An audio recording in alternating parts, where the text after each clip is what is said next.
Hello guys, Shifna വ്ളോഗിലേക്ക് എല്ലാവർക്കും സ്വാഗതം. എല്ലാവരും സുഖമായിരിക്കുമെന്ന് വിചാരിക്കുന്നു. അപ്പോൾ നമ്മുടെ ഇന്നത്തെ റെസിപ്പി വന്നിട്ടുള്ളത് ഇറച്ചിപ്പത്തിരി. ഇറച്ചിപ്പത്തിരി വളരെ ടേസ്റ്റിയായി ഇങ്ങനെ ഉണ്ടാക്കാൻ നോക്കാം. അപ്പോൾ അതിലേക്ക് ആവശ്യമായ ചേരുവകൾ 3 സബോളയും 250 ഗ്രാം ചിക്കനും ഒരു വെളുത്തുള്ളിയും ഒരു കഷ്ണം ഇഞ്ചിയുമാണ് ഞാനിവിടെ എടുത്തിട്ടുള്ളത്. ഒരു പാൻ വെച്ച് കുറച്ച് ഓയിൽ ഒഴിച്ച് അതിലേക്ക് നമ്മൾ ചോപ്പറിൽ എരിഞ്ഞു വെച്ച സബോളയാണ് ഇവിടെ ഇട്ട് കൊടുത്തിട്ടുള്ളത്. സബോളയൊക്കെ നന്നായി ഒന്ന് ഇളക്കിയ ശേഷം നല്ലപോലെ ഒന്ന് വഴന്ന് വന്നതിനൊക്കെ ശേഷം അതിലേക്ക് കുറച്ച് ഉപ്പ് നമ്മൾ ആഡാക്കണം. ഉപ്പ് ആഡാക്കിയ ശേഷം നന്നായി ഇളക്കുക. അതൊക്കെ ഒന്ന് നല്ലപോലെ ഉപ്പൊക്കെ ഇട്ട ശേഷം നല്ലപോലെ വഴന്ന് വന്നതിന് ശേഷം അതിലേക്ക് നമ്മൾ കുരുമുളക് പൊടി, മഞ്ഞൾപ്പൊടി, മുളക് പൊടി, മല്ലിപ്പൊടിയൊക്കെ ഇട്ട് നന്നായി മിക്സ് ചെയ്യുക. ഈ പൊടികളൊക്കെ ഇടുന്ന സമയത്ത് നമ്മൾ ലോ ഫ്ലെയിമിൽ വേണം കുക്ക് ചെയ്യാൻ. അതൊന്ന് സിമ്മ് കുറച്ച് വെച്ചത് കുക്ക് ചെയ്യണം. പിന്നെ നന്നായി മിക്സ് ചെയ്ത ശേഷം അതിലേക്ക് നമ്മൾ ബോയിൽ ചെയ്ത ചിക്കനാണ് ഇവിടെ ഇട്ട് കൊടുക്കുന്നത്. ബോയിൽ ചെയ്ത ചിക്കൻ ഇട്ട്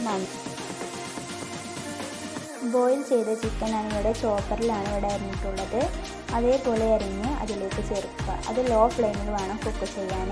അതൊന്ന് നന്നായി മിക്സ് ചെയ്യുക. ലോ ഫ്ലെയിമിൽ ഇട്ടിട്ട് ഒന്ന് കുറച്ച് നേരം അതൊന്ന് മിക്സ് ചെയ്ത ശേഷം അതൊരു പാത്രത്തിലേക്ക് മാറ്റിയ ശേഷം ഒരു മിക്സിയുടെ ജാറെടുത്ത് 2 മുട്ടയും ഉപ്പും കുരുമുളക് പൊടിയും മിൽക്കും ആഡ് ചെയ്ത് നന്നായി അടിച്ചെടുക്കണം.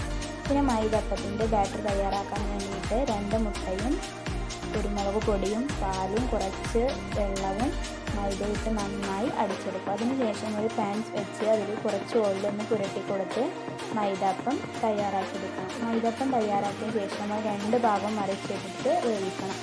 എല്ലാ മൈദപ്പവും ഇതേപോലെ ചുട്ടെടുക്കാൻ നോക്കണം. 2 ഭാഗവും നല്ലപോലെ വേവിച്ചെടുക്കണം.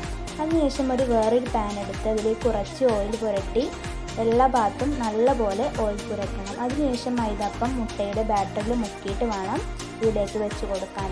നമ്മൾ നേരത്തെ തയ്യാറാക്കി വെച്ച മസാലയൊക്കെ അതിൻ്റെ മേൽ കുറച്ച് ചെയ്തിട്ട് നമ്മളിത് ലെയർ പോലെ ഇതേപോലെ എല്ലാം മൈദപ്പം ചെയ്തെടുക്കണം.